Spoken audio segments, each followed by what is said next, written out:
Good afternoon, everybody, and welcome to the Israel Brief, brought to you by Lay of the Land. I'm Raleen Marks with today's top stories. We are just hours away from the deal of the century, or the Trump peace plan, being unveiled after months and even a couple of years of speculation as to what the peace plan entails. What we do know is that the Trump peace plan has not been received well by the Palestinian side, and earlier today members of Hamas joined with the Palestinian Authority to meet and discuss how they will deal with the peace plan moving ahead.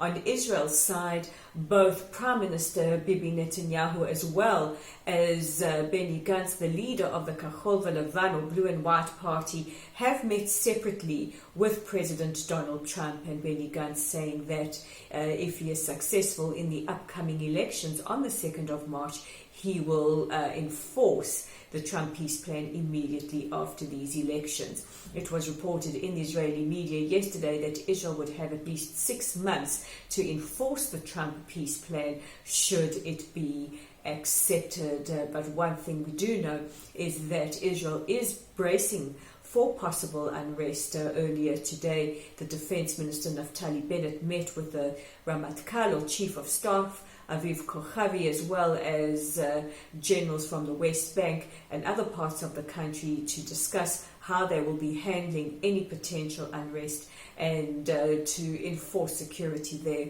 And troops have been sent, artillery troops have been sent to the Jordan Valley just to assess the ongoing situation.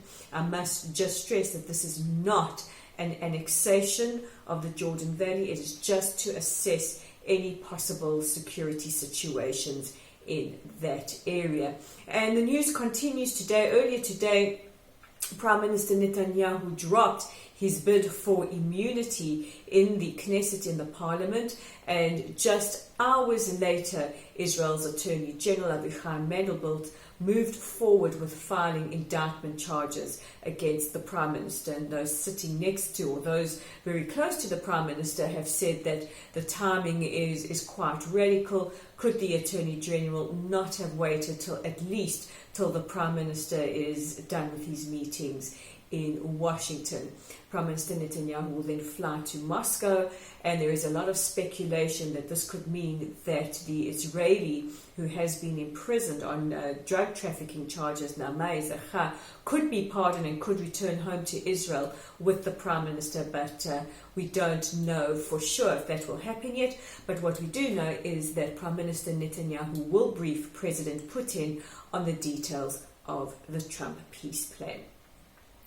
Yesterday we spoke about the fact that it was International Holocaust Remembrance Day, a day that coincides with the liberation of the Auschwitz death camp by Soviet troops, and yesterday marked 75 years since the liberation of the death camp, and ceremonies took place around the world, and specifically at the site of Auschwitz, led by President Rivlin from Israel and Poland's President Duda, who said that without a doubt it was the greatest crime against humanity of all time. And they were joined by delegations and delegates from around the world, including the Dutch royal family, the Duchess of Cornwall, Her Royal Highness Camilla, as well as the Mayor of London, Sadiq Khan, and various other dignitaries.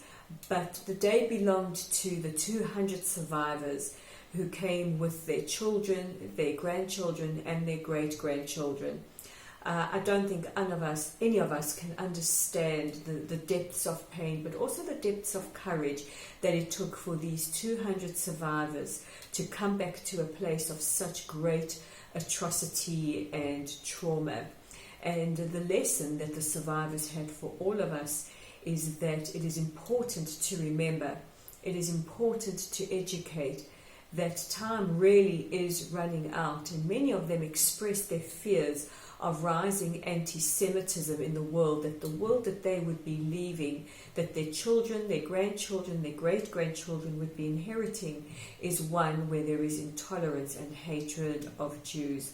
And we at Lay of the Land are committed to Holocaust education And this week we dedicate all our content to educating and to enlightening people about the horrors of the Holocaust, but also what can be done to educate.